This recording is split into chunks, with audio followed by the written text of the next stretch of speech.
नमस्कार दोस्तों, मैं फिर आप लोग को आज टेक्नीशियन का ही क्वेश्चन बताएंगे। देखिएगा, प्रीवियस ईयर इस बार जो 2024 में पूछा गया है वही बताएंगे।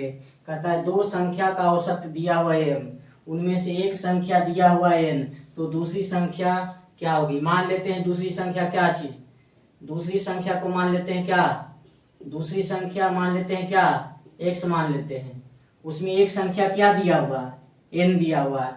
दूसरी संख्या को मान लिए, दूसरी संख्या निकालना है, दूसरी संख्या को x मान लिए।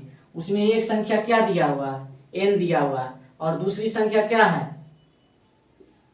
x दिया हुआ है। एक संख्या n दिया हुआ था, दूसरी संख्या को मान लिए x, यानी दो ये वो संख्या है। तो पहले एक संख्या को मान लिए क्या n, दूसरी संख्या को मान लिए क्या x मान लिए, और कहता है ये दोनों का औसत क्या दिया हुआ है, m दिया हुआ है। तो औसत क्या होता है, औसत अगर दो संख्या है उसका औसत क्या होता है, दोनों संख्या को जोड़ करके 2 से भाग दे दिया जाता है। दो संख्या का औसत 2 से भाग, 3 संख्या रहेगा तो 3 से भाग, 4 संख्या रहेगा 4 से भाग, यानी जितना संख्या रहेगा उतना से भाग देना है औसत के लिए। तो दो संख्या था तो एक संख्या n, दूसरी संख्या x, औसत दिया हुआ m, तो औसत के लिए दोनों संख्या को जोड़ करके 2 से भागा दे दिए, और इसका औसत क्या दिया हुआ है, m दिया हुआ है। अब देखिए तिरछा तिरछी इसका गुना करिए, यानी x को ही मान निकालना है, तो तिरछा तिरछी गुना करेंगे तो क्या हो जाएगा, n प्लस x बराबर क्या हो जाएगा 2m। तो x का मान निकालना है, x बराबर क्या हो जाएगा 2m, इधर n आएगा तो इधर क्या हो जाएगा माइनस में हो जाएगा, यानी 2m माइनस n हो जाएगा। यानी ऑप्शन नंबर क्या हो जाएगा 1। कहता है वह सबसे बड़ी प्राकृत संख्या कौन सी है जो कि 4 क्रमागत प्राकृत संख्याओं के गुणनफल को विभाजित करेगा। अगर लगातार संख्या पूछेगा, लगातार क्रमागत प्राकृत संख्या पूछेगा, जितना लगातार क्रमागत प्राकृत संख्या पूछे उतना फैक्टोरियल लगा दीजिए। अगर 5 क्रमागत लगातार प्राकृत संख्या कहेगा तो फैक्टोरियल 5।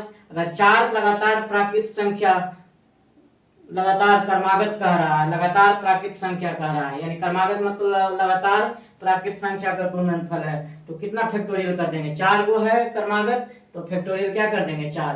फैक्टोरियल 4 का क्या मतलब होता है, 4 गुना 3, यानी इसको फैक्टोरियल 4 का मतलब होता है कि 4 को घटते क्रम में 1 तक ले जाना है।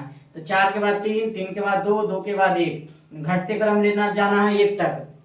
अब इसी को गुना कर दिए, 4 के 12 गुना 24, यही आपका क्या हो जाएगा, यानी ये छूट गया है ऑप्शन।